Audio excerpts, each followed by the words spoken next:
ایک گاؤں میں کافی عرصے بارش نہ ہوئی۔ ایک دیہاتی ایک دن پہاڑ پر چڑھ کر دعا مانگنے لگا، اللہ میاں بارش دے۔ اتنے میں زلزلہ آ گیا اور دیہاتی گر پڑا اور اٹھتے ہوئے بولا، اللہ میاں بارش نہیں دینی تھی تو نہ دے، مگر دھکے تو نہ دے۔ امریکہ کی ایک فوجی اسپتال میں ایک زخمی فوجی نے شکایتی لہجے میں سرجن سے کہا، جناب آپ روزانہ آ کر میرے اس زخم کو کریدتے ہیں، مجھے بڑی تکلیف ہوتی ہے اور اب یہ تکلیف میری برداشت سے باہر ہو گئی ہے، کیا کریں؟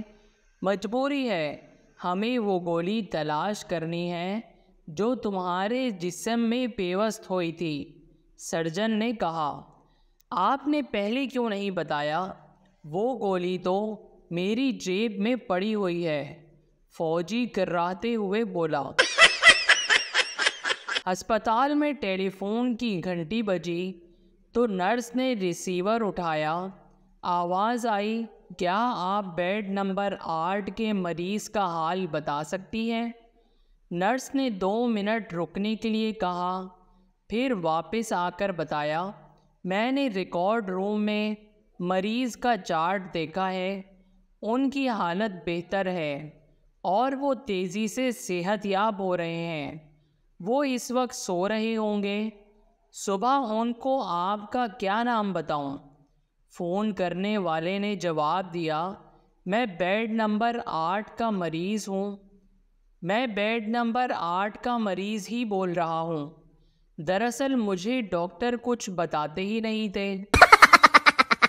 ایک کنجوس باپ اپنے بیٹے سے، کیا کر رہے ہو؟ بیٹا، کچھ نہیں پاپا۔ باپ، تو کچھ لکھ رہے ہوگے؟ بیٹا، جی نہیں۔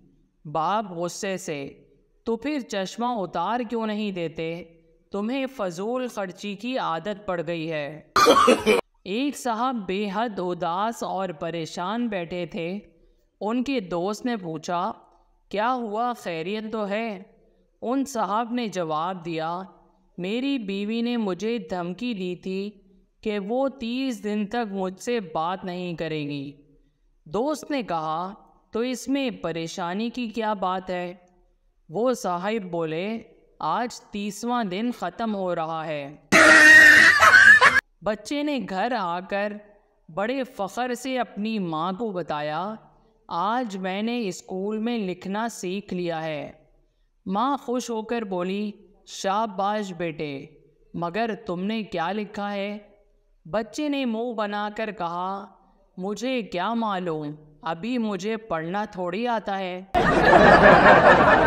ماسٹر نے جغرافیہ پڑھاتے ہوئے کہا، سونا کان سے نکلتا ہے۔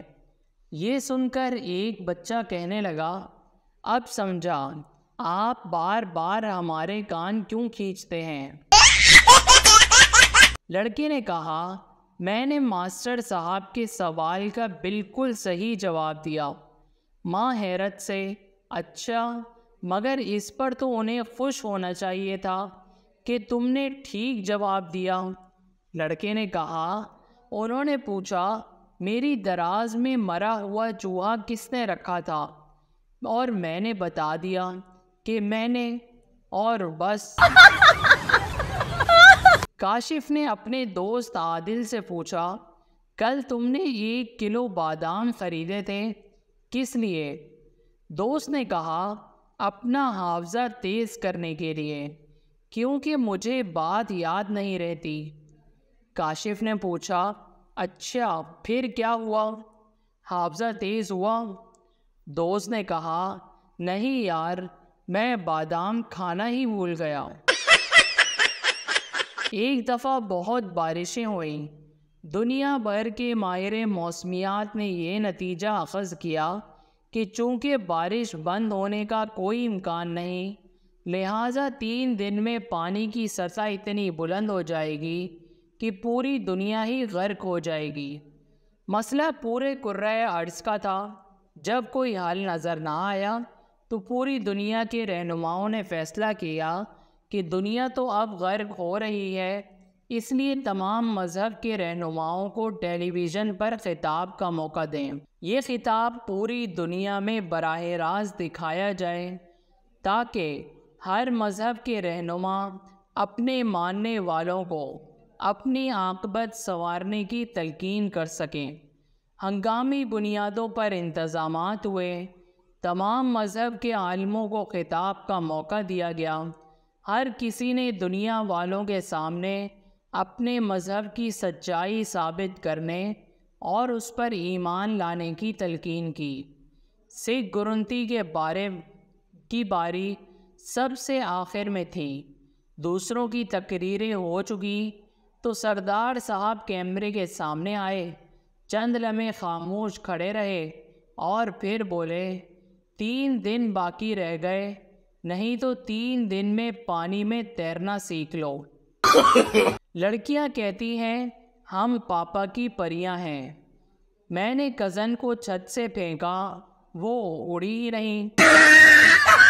آج میری بیوی نے بتایا کہ اگر میں سگریٹ نوشی نہ کرتا ہوتا تو اب تک 3 لاکھ روپے کی بچت کر چکا ہوتا۔ پھر یوں ہوا کہ میں نے اس کی شاپنگ کا حساب لگا دیا۔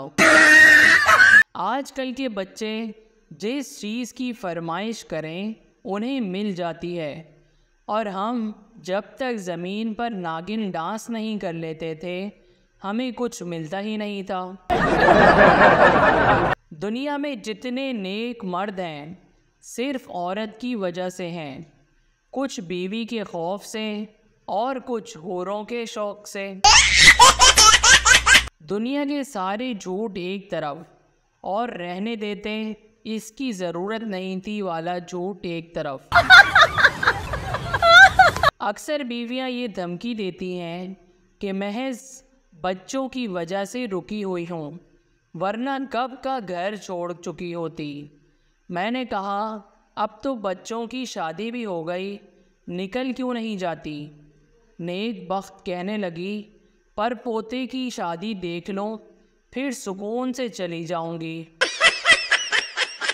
اچھی باتیں تو سب کو اچھی لگتی ہیں، مگر جب آپ کو کسی کی بری بات بھی اچھی لگنے لگے تو یہ مت سمجھنا کہ آپ کو پیار ہو گیا ہے، بلکہ آپ کو ذلیل ہونے کی عادت ہو گئی ہے۔ مرد سے اس کی تنخواہ، عورت سے اس کی عمر اور اسٹوڈنٹ سے اس کے مارکس کبھی نہیں پوچھنے چاہیے۔ امی شادی کرنا چاہتی ہوں۔ امی: نہیں بیٹا، کسی کا برا نہیں سوچتے۔ جوائنٹ فیملی سسٹم میں کھانے کی کوئی چیز اپنی بیگم تک صحیح سلامت پہنچا دینا دنیا کی خطرناک ترین اسمگلنگ ہے۔ Please subscribe our channel.